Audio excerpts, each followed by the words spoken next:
Hello friend, welcome to our channel movie freak. Movie की starting में हमें सू नाम की लड़की को दिखाते हैं जो अपने क्लासरूम में सो रही होती है। उसने उठ के देखा कि पूरी क्लास खाली हो चुकी है। उसने अपना बैग उठाया और वहाँ से निकल गई। उसके पिता क्रिस्टोफर उसे लेने आए थे। आज उनका प्लान था कि वो अपनी माँ के लैब में जाकर बर्थडे सरप्राइज देंगे। सू चाहती थी कि वो अपनी माँ को चौंकाकर उनका थोड़ा प्यार पा सके, क्योंकि वो अक्सर काम में ही व्यस्त रहती थी। क्रिस और सू लैब में जाकर पार्टी की तैयारी कर रहे थे कि तभी कैंडल जलाते ही फायर अलार्म एक्टिव हो गया, जिसके चलते ही मारिया और उसकी टीम वहां पर पहुंच गए।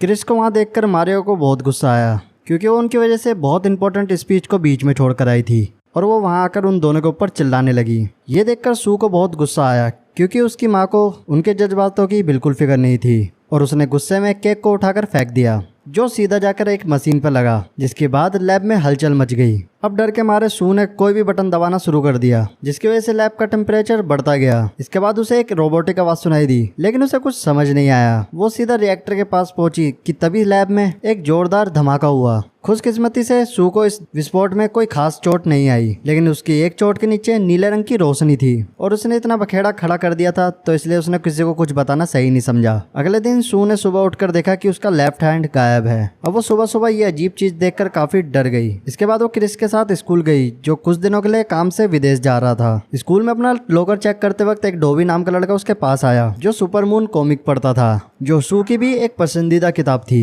तभी वहाँ एलिन और उसकी दोस्त भी आ गई, जो अक्सर सू को बहुत परेशान किया करती थी। जब एलिन डोबी से बात कर रही थी, तब सू गायब होकर वॉशरूम में गई, जिसे हाथ धोते हुए एक लड़की ने देख लिया। ये देखकर उस लड़की को लगा कि शायद बाथरूम में कोई भूत है, और हाथ को धोते ही वो दोबारा दिखने लग गई। अब सू को कुछ समझ नहीं आ रहा था, जिसके बाद वो सीधा अपनी माँ मारिया से मिली। उसकी माँ को ये बात सुनकर काफी हैरानी हुई और उसने सू के ऊपर कुछ टेस्ट करने की बात करी, लेकिन सू ने इन सबसे साफ इनकार कर दिया। पर उसे पता था कि उसकी माँ का यह एक्सपेरिमेंट लोगों की जिंदगी बदल सकता है। दरअसल धमाके के वक्त ये केमिकल सू के खून में मिल गया होगा, जिसकी वजह से उसको गायब होने की पावर मिल गई थी, जो गर्म चीजों को छूते ही एक्टिवेट हो जाती और जब तक ही रहती थी जब तक सू किसी गर्म हवा में रहती थी। मारिया ने उसे कहीं बाहर जाने से मना किया था कि जब तक वो उसका कोई रास्ता ना ढूंढ ले। अब शाम को मारिया और उसकी टीम ने उस पे कुछ एक्सपेरिमेंट किए। तब उन्हें पता लगा कि सू के गायब होते वक्त जो भी उसे छुएगा वो भी उसके साथ गायब हो जाएगा। ये सब देखकर मारिया बहुत डर गई, क्योंकि उसे डर था कि कोई उसकी बेटी की इन शक्तियों का गलत इस्तेमाल ना करे। जो सोचते हुए उसने ये एक्सपेरिमेंट बंद करने का फैसला किया। सू इस चीज के खिलाफ थी, इसलिए वो नाराज होकर वहां से चली गई। लैब से निकलने के बाद वो स्कूल के बेसमेंट में जाकर सो रही थी, जहाँ काया नाम की एक लड़की ने उसे जगाया। काया छोटी उम्र होने के बावजूद एक स्मार्ट जीनियस लड़की थी। इसके बाद वो दोनों पास के रेस्टोरेंट में ही खाना खाने गए, जहाँ सू ने काया को अपनी गायब होने की शक्ति के बारे में बताया। लेकिन तभी एलिन वहां पहुंच गई और सू का मजाक उड़ाने लगी। लेकिन इस बार सू ने खुद को गायब करके एलिन के ऊपर खाना और पानी गिरना शुरू कर दिया, जिसे देखकर काया काफी ज्यादा हैरान हुई। दूसरी तरफ रिसर्च फैसिलिटी के मालिक डॉक्टर ड्रिल ने मारिया के सुपर एक्सपेरिमेंट करने वाली वीडियो देख ली। अब घर पहुंचने के बाद जैसी मारिया सू को नींद से जगाने लगी, तभी कुछ आदमियों ने आकर उन्हें वहां पर किडनैप कर लिया। अब यहाँ सू को कुछ समझ नहीं आ रहा था, बस मारिया के चिल्लाने की आवाज आ रही थी। अब थोड़ी देर में सू समझ गई कि आखिर क्या चल रहा है, और अब उसने खुद को गायब किया ताकि उसे कोई देख ना सके, और अपने पिता क्रिस को फोन करके मदद मांगने की कोशिश की। यहाँ क्रिस ने फोन नहीं उठाया, क्योंकि वो कहीं काम में बिजी था। इसके बाद वो टोबी से मिली, जिससे सारी बात बताकर उसने उससे मदद मांगी। अब टेडी को यहाँ हीरो बनने की चुल थी, तो उसकी मदद करने के लिए वो तैयार हो गया। इसके बाद वो सुबह अपनी गाड़ी के पास गए ताकि वो मारिया के लैपटॉप की मदद से कुछ पता लगा सके। तभी उसके पास एक कॉल आई, जिसे उसे चुपचाप गाड़ी की डिग्गी में लेट जाने के लिए बोला। सू और टेडी ने डर के मारे ऑर्डर फॉलो किए और चुपचाप जाकर गाड़ी की डिग्गी में लेट गए। जिसके बाद उन्हें डॉक्टर ड्रिल के आदमियों की आवाज आने लगी। जब डिग्गी खुली तो वहाँ उनकी दोस्त काया खड़ी थी, जिसने अपनी टेक्नोलॉजी की मदद से डॉक्टर ड्रिल के आदमियों को हरा दिया था। लेकिन अभी भी सू को अपनी माँ को बचाना था, इसलिए उसने बिल्डिंग के अंदर जाने का फैसला किया। उसने टोबी और खुद को गायब किया और बिल्डिंग के अंदर मारिया को ढूंढने लगे। वहाँ उन्हें मारिया तो नहीं मिली, लेकिन जमीन पर पड़ा हुआ मारिया का फोन मिल गया। तभी वहाँ डॉक्टर ड्रिल भी पहुंच गया, जिसका पता लगते ही वो सही समय पे वहाँ से निकल गए। यहाँ से निकलकर काया उन्हें अपनी आंटी लॉर के पास लेके गई, जिन्होंने सू को अकेले में मिलने के लिए बुलाया। यहाँ आंट लॉर पहले से ही मारिया को जानती थी, क्योंकि एक समय पर वो दोनों ही पार्टनर थे और उसने पहले भी मारिया को सावधान रहने के लिए कहा था। यहाँ काया ने मारिया के फोन से आखिरी बनी हुई वीडियो को भी निकाल लिया। मारिया के बैग में उन्हें एल्फ्रेड भी मिल गया, जो असल में मारिया का एआई असिस्टेंट था। जिसके बाद इन्हें यहाँ पता चला कि वो केमिकल मारिया के अलावा किसी और के खून के साथ रिएक्ट नहीं करेगा, और मारिया ने इसका एंटीडोट ढूंढने की बहुत कोशिश की, लेकिन इसमें वो काफी नाकामयाब रही।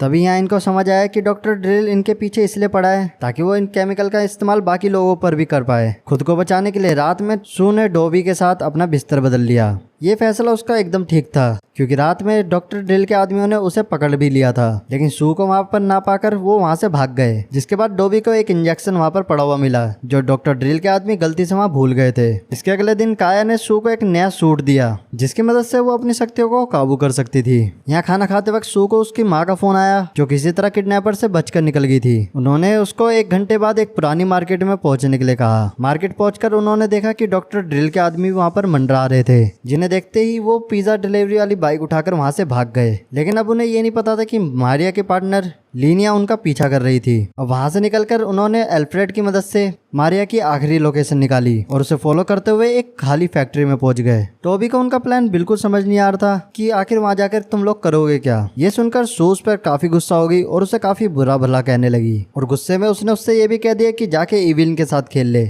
हमारे साथ चलने की कोई जरूरत नहीं है। ये सुनकर टोबी को बहुत बुरा लगा और वो वहां से एक बाइक लेकर चला गया। यहाँ पर काया और सू को ड्रोन्स ने चारों तरफ से घेर लिया, इसलिए उन्होंने रात में कहीं छुपने का फैसला किया। अंधेरा होने पर उन्होंने इस खास केमिकल को फेंक कर धमाका करने का फैसला किया, ताकि डॉक्टर ड्रिल और उनके साथियों का ध्यान भटक जाए और वो दोनों आसानी से वहां से भाग सके। अब धमाका होने के बाद सू बेहोश हो गई, और होश आने के बाद वो एक कमरे में अब मारिया के साथ थी। होश में आने के बाद मारिया ने उनसे उसके दोस्त के बारे में पूछा। मारिया के पूछने पर सू ने बताया कि काया अभी भी उसका फैक्ट्री में इंतजार कर रही है और टोबी कहीं घूम रहा होगा उस एलिन के साथ। ये सुनकर मारिया उस कमरे से चली गई। तभी सू को समझ आया कि वो अपने ही कमरे में कैद हो चुकी है और अब यहाँ से बाहर निकलने का कोई रास्ता नहीं है। असल में ये मारिया नहीं थी, ये लीनिया थी, जिसने सू के बेहोश होने पर सू का खून अपने शरीर में डाल लिया, ताकि उसके अंदर भी उसके जैसी शक्तियां आ जाए। ये सारी बातें सू को अपने एआई एल्फ्रेड की मदद से पता चली। यहाँ असली मारिया ने पहले तो काया को फैक्ट्री से उठाया और अपनी बेटी को बचाने चली गई। अब सू के पास पहुंचने के बाद सू को उस पर शक होता है कि कहीं ये नकली मारिया तो नहीं। उसका शक दूर करने के लिए मारिया ने एल्फ्रेड को चालू किया, क्योंकि एल्फ्रेड को उनके परिवार के डीएनए से ही चलाया जा सकता था। इसके बाद वो टोबी को बचाने के लिए निकले, क्योंकि उन्हें पता था कि लीनिया सभी सबूत मिटाने की पूरी कोशिश करेगी। रास्ते में मारिया ने सू को एक एंटीडोट दिया, जिसे लगाने पर उसकी शक्तियां खत्म हो जाएंगी। अब यहाँ पर सू अपनी शक्तियों को खोना नहीं चाहती थी और उसने फैसला किया कि इस दवाई का इस्तेमाल वो लीनिया को हराने के लिए करेगी। पार्टी में पहुंचने के बाद उन्होंने देखा कि एलिन डोबी के साथ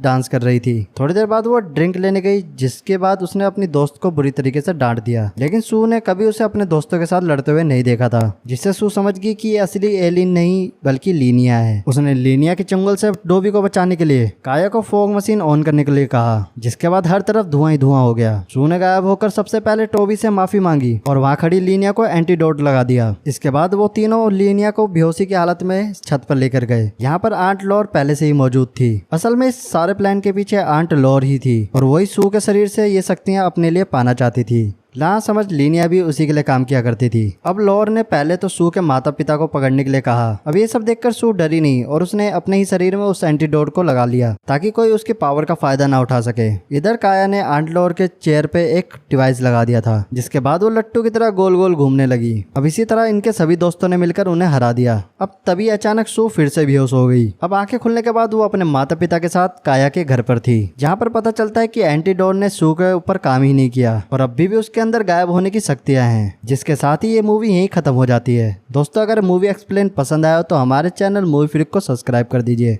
मिलते हैं नेक्स्ट मूवी एक्सप्लेन के साथ, तब तक के लिए गुड बाय।